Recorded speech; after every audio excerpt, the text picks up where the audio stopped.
CNN, I watch Fox, I watch CBS, and in this case, there's a lot of things not being said.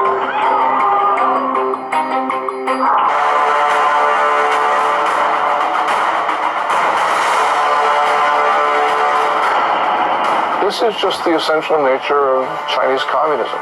Chinese communism is evil. Every person it harms is directly attributable to the Chinese Communist Party.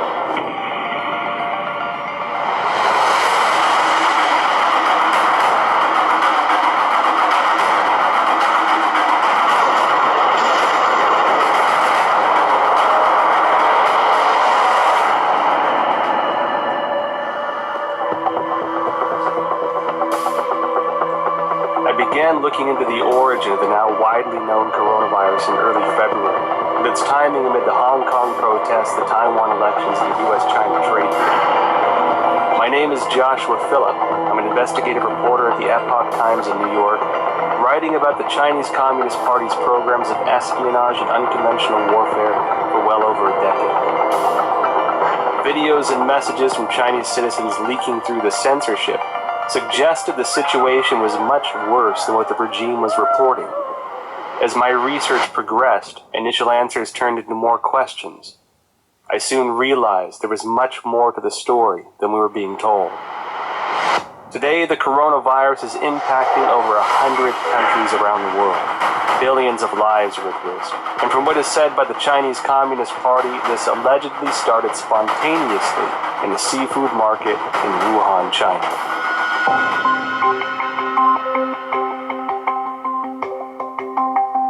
Wuhan is the capital of Hubei province, the largest city in central China. Huanan Seafood Market is located in Jianghan district of Wuhan City and is a large, comprehensive market that includes pork and a variety of frozen seafood, flavored spices, as well as some game meats. The first thing that received public attention about the epidemic was an internal notice from the Wuhan Health Commission. There has been a continuous occurrence of pneumonia cases of unknown cause. The notice issued on December 30, 2019, clearly required all medical units to report similar cases of unknown pneumonia. The notice started spreading online, and on December 31st, 2019, the Wuhan Health Commission issued a public notice for the first time, saying that some medical institutions found a link between the pneumonia cases and the Huanan seafood market. However, the notice pointed out that there was no evidence of obvious human-to-human transmission and no infection among medical personnel. On January 1st, 2020, the Huanan seafood market posted a notice of closure. This was followed by a thorough cleanup of the market, which as an investigative reporter seemed rushed. Guan Yi, a well-known Hong Kong expert, echoed my concern that the move was like destroying a crime scene. Since then, Wuhan officials have repeatedly said that most cases of pneumonia in Wuhan have a history of exposure to the Huanan seafood market. On January 26, the Institute of Virology of China CDC announced that 33 of the 585 environmental samples from the Huanan seafood market were found to contain the novel coronavirus nucleic acid, and the virus was successfully isolated from the positive culture samples, suggesting that the virus originated from wild animals sold at the market. At this point, Huanan seafood market being the source of the epidemic became an official conclusion. A few days later, however, a report from the journal Science published online challenged that story. The report cited a paper in The Lancet, one of the world's top medical journals, and questioned whether Wuhan's novel coronavirus pneumonia could not have originated at the market. The paper titled Clinical Features of Patients Infected with 2019 Novel Coronavirus in Wuhan, China was published in The Lancet on January 24. The first author of the paper is Huang Xiaolin, Deputy Director of Jinyintan Hospital, the first designated hospital for treatment of unknown pneumonia in Wuhan. Why would this come as a challenge to the official narrative? I think this journal article is very important. It reveals a lot of important information. For example, this paper talk about the first patient onset was actually on December 1st. These patients were not related to Huanan seafood market. And also no epidemiological association was found between the first patient and subsequent patient. And then also on this paper, I talk about on December 10th, there were 3 more onset cases, 2 of which were not related to Huanan Seafood Market wholesale. Major discovery is that a total of 41 patients were counted in this paper, and 14 of them proved to be unrelated to the seafood market, accounting for more than 1/3. No one sells bed at the seafood market too, and the official from CDC didn't mention they find any beds in the seafood market too. Certainly the Lancet paper showing that supposed patient 0 was nowhere near the market. Secondly, that there are no bats in the seafood market or anywhere close. The idea of the spread so fast through a population, just the way it was said through the seafood market, is highly unlikely and improbable. On January 29th, The Lancet republished an analysis of 99 confirmed cases at Jinyintan Hospital, of which 50 had no history of exposure to the seafood market. According to the New England Journal, of the 425 cases confirmed, 45 cases onset before January 1st had no history of exposure to the seafood market. Notably, the authors of the 2 Lancet papers in the New England Journal of Medicine are doctors and medical experts in mainland China. Daniel Lucy, an epidemiologist at the University of Georgetown, said in response to the Lancet paper that if the data were accurate, the first case would have been infected by the virus already in November 2019. Because of the incubation period between infection and symptoms. This would mean that the virus was quietly spreading between people in some parts of Wuhan before the cluster of cases with a history of exposure to Huanan Seafood Market began on December 15. The first expert group from the National Health Commission arrived in Wuhan as early as December 31st, 2019. The expert panel established a set of diagnostic criteria after investigating Jinyintan Hospital of Wuhan that stipulated a history of contact with Huanan Seafood Market, the person having a fever, and displaying the whole genome sequence. All 3 standards have to be met to confirm a case. This standard was used until a second group of experts, including Zhang Nanshan, arrived in Wuhan on January 18th and made a revision. Why did the panel impose a history of seafood market exposure as a criteria of diagnosis, knowing that at least 1/3 of the cases were unrelated to the seafood market? They clearly know about 14 patients not related to Huanan Seafood Market at all. That clearly means another source of outbreak. I think somehow this could be a malfeasance or somewhat intentionally cover up some important source of infection. It can go a long way to covering up the actual source by imposing a false place and you're not looking at the actual victims, then you're only allowed to find your keys under the light post. The numbers that we're getting from China about new infections and deaths are highly suspicious. We know that Beijing for 6 weeks in December and January suppressed information of the epidemic. And then when they officially acknowledged it on January 20, they then started a campaign of suppression of information. We know that because the Central Leading Group that was announced on January 26 has a 9-person roster, and it's very heavy with propaganda officials. Indeed, the vice chairman of the group is the Communist Party's propaganda czar. It appears that the party's main goal here is suppression of information, controlling the narrative. That's more important to them than actually ending the epidemic. I was in China when SARS happened, and we were evacuated, and it was the exact same thing. There's no transparency. They tried as long as they could to cover it up until finally it was just like with the coronavirus, they could no longer cover it up, and then they proceeded to act. I mean, I think from my perception back then, their response to it is exactly the same.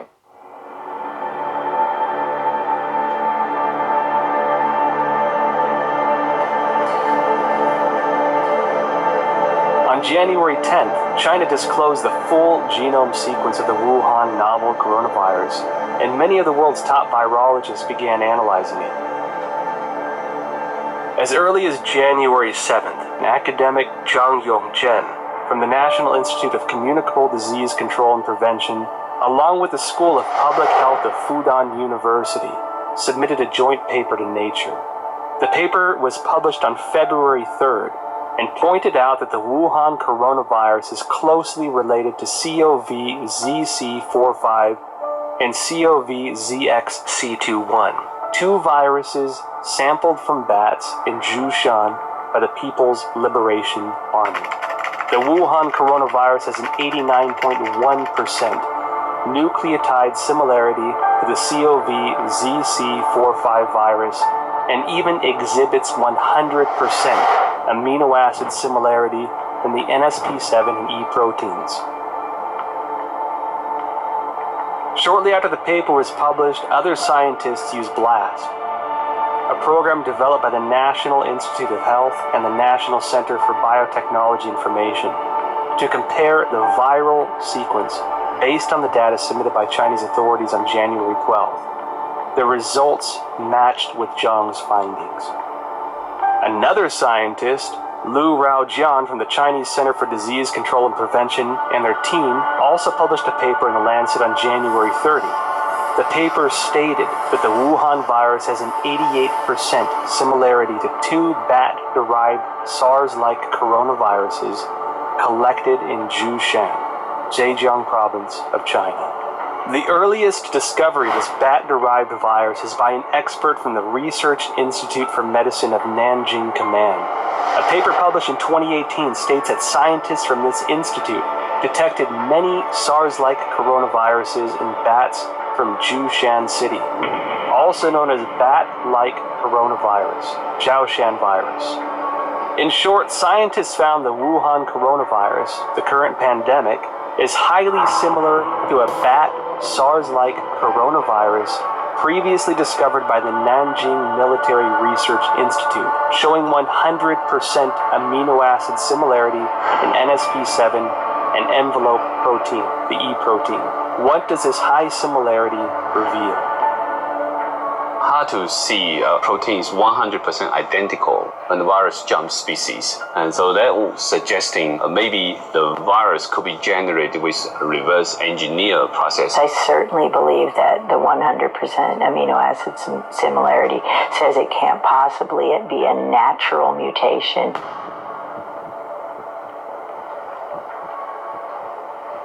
On January 21st, researchers from the Institut Pasteur, Shanghai, Chinese Academy of Sciences published a paper in Science China Life Sciences that mentioned an important phenomenon. The sequence of a key part of S protein of Wuhan virus has high homology with the SARS virus. What are S proteins? In the well-known coronavirus picture, they are little mushrooms attached to the surface of the virus. These S proteins, also known as spine proteins or spike proteins, are the most important tool for the coronavirus to invade human cells.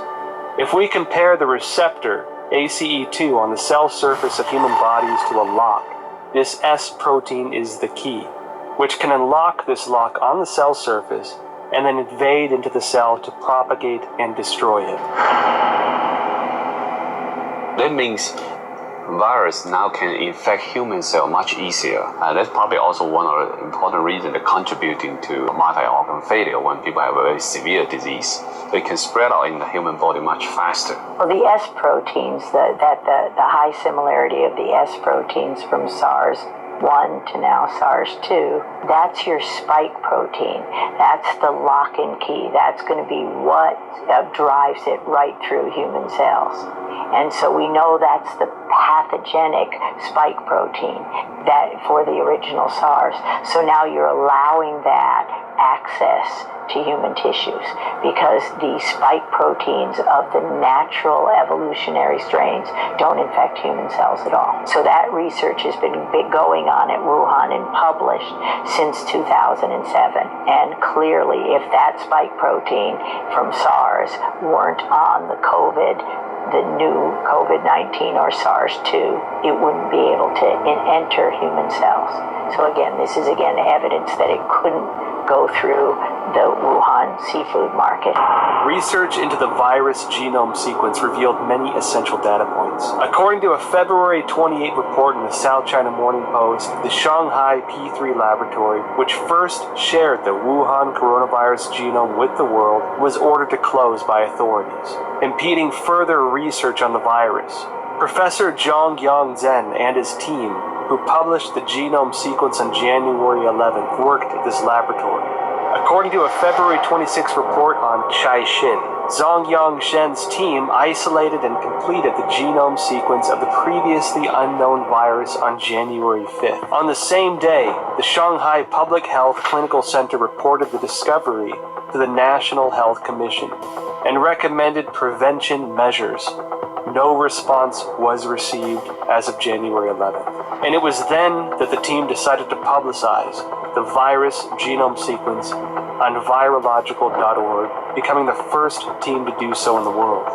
Caixin also reported that the Hubei Health Committee already notified genome sequencing organizations on January 1st regarding the cessation of analysis of Wuhan virus samples. Existing virus samples must be destroyed. Information on the samples, related to papers and related data, are all prohibited from release. On January 3rd, China's National Health Commission distributed Notification Letter 2020 number 3, in which a similar directive was presented. Afterwards, the once active Chinese scientific community suddenly fell into an eerie silence. What was the Chinese Communist Party trying to hide? This is telling us the Chinese government is censoring this information. They do not allow the samples to be sequenced or do not allow the sequence to be published or submitted to the gene bank. Its response to this virus is extremely troubling. It ignored it for 6 weeks. It allowed it to spread around China. It tried to get other countries to not protect themselves. This is dangerous, irresponsible behavior, and it's endangered not only the Chinese people, but people around the world. There is no other way of looking at it. They are responsible for the continuation of this coronavirus. And every time it comes back, because it will come back, because it's going to be with us now permanently, it will come back, and every person that it kills, every person it harms, is directly attributable to the Chinese Communist Party.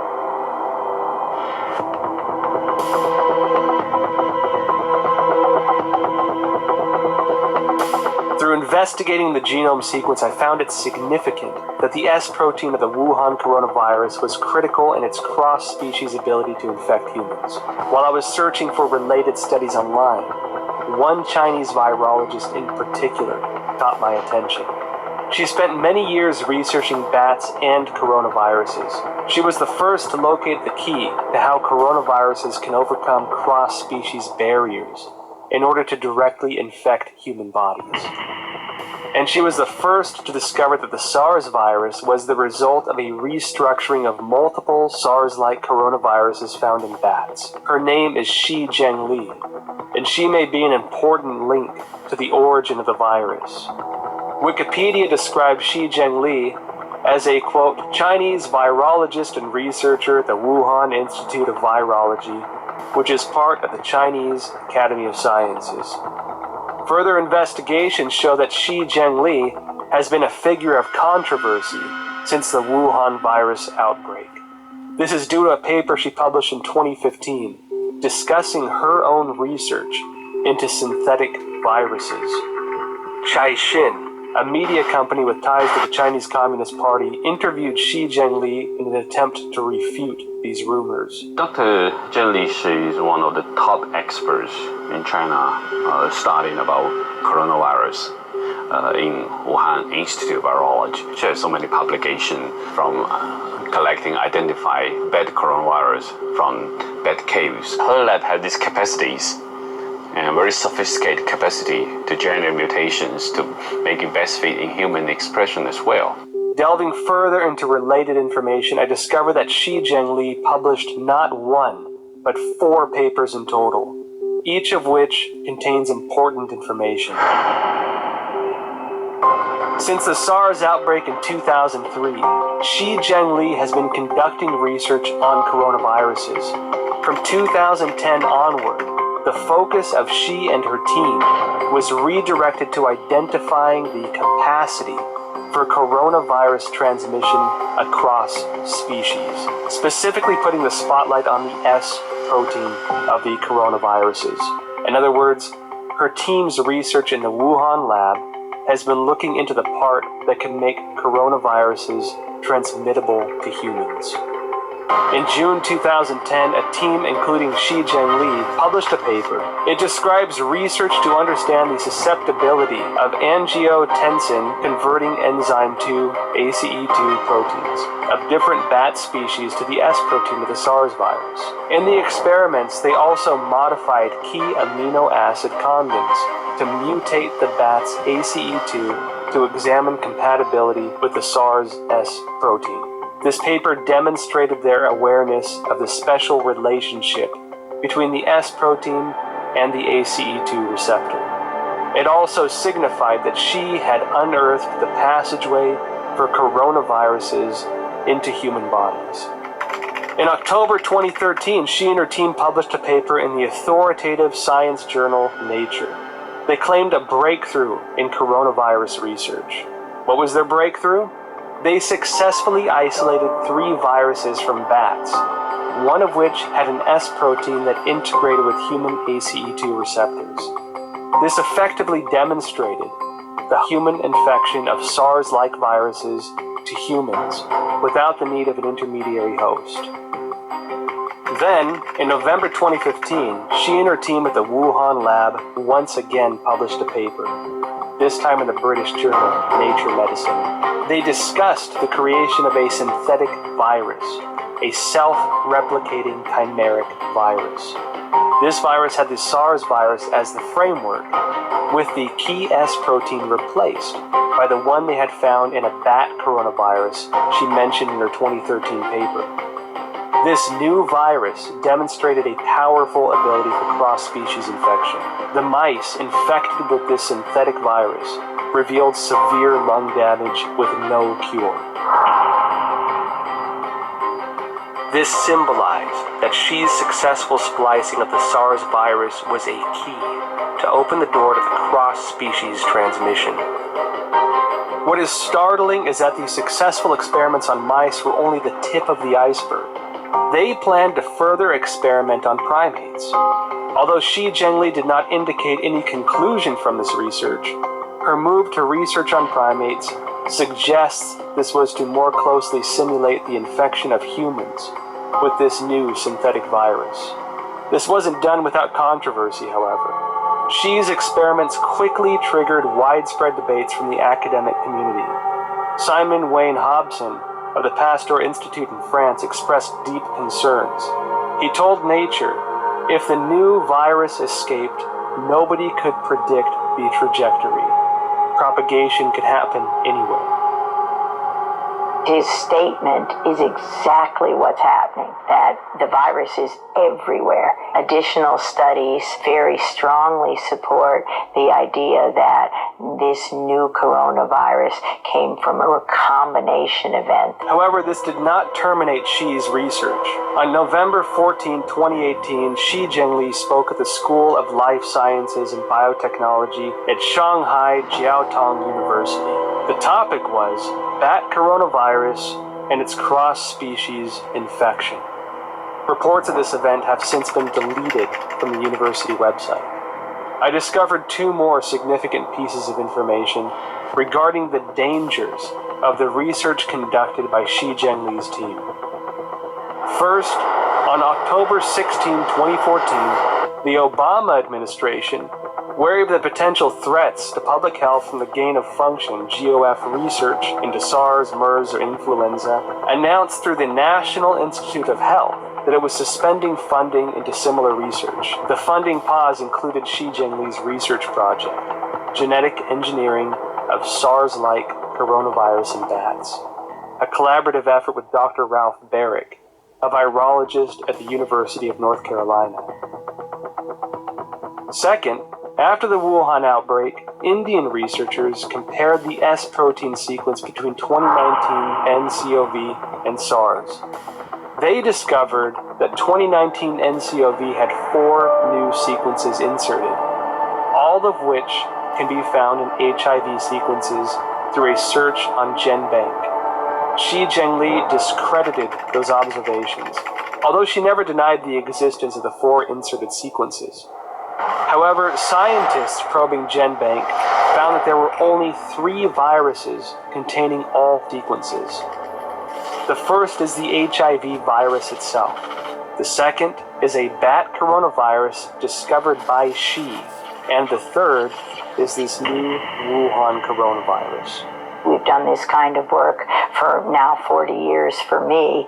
There's the sequence analysis and comparison of the virus of the SARS-2 COVID-19 apparently has genes that come from other human and other species, including some envelope, the GP41 from HIV. What is the HIV's GP41? The answer I found online describes GP41 as a protein of HIV that acts as the key to infecting human bodies, resulting in the functional failure of the immune system. If the discovery by Judy and her colleagues are established, it would mean that the infectious part of the Wuhan virus, the S protein, incorporated the sequence of the HIV key protein. This made me think of the immunodeficiency symptoms in people infected. They were doing research on a human transmittable coronavirus that was actually published in a paper. So this is research that they actually published. They were working on developing a coronavirus for the human host, which, leads you to question, why would you be creating a coronavirus that can infect humans? What would be the purpose of that research? Is it for a weapon? Is it so that you can then create a vaccine that you are the sole recipient of the profits from? The Chinese have full access to our databases. They have full access to all that research that comes out. They have full access to all our universities to train their scientists. And they have full access to our scientists, like was, with the recent indictment of the head of the chemistry department at Harvard. I mean, this is the 1,000 Talents program. Tens of thousands of the world's most brightest people in all of these different areas that are going to China to help them with their programs. And all of these programs, as you know, have a dual-use capability. Beijing's attacks on the United States, which have occurred for weeks and weeks, are really worrying. What it shows is that China is desperate, and the United States needs to defend itself because China is propagating this narrative that we spread the coronavirus to China. So the United States needs to just come out with the facts about how China took coronavirus samples from Canada and the United States. They sent them to Wuhan. We don't know exactly what went on in that lab there at the Wuhan Institute of Virology, but it's time for the United States to defend itself.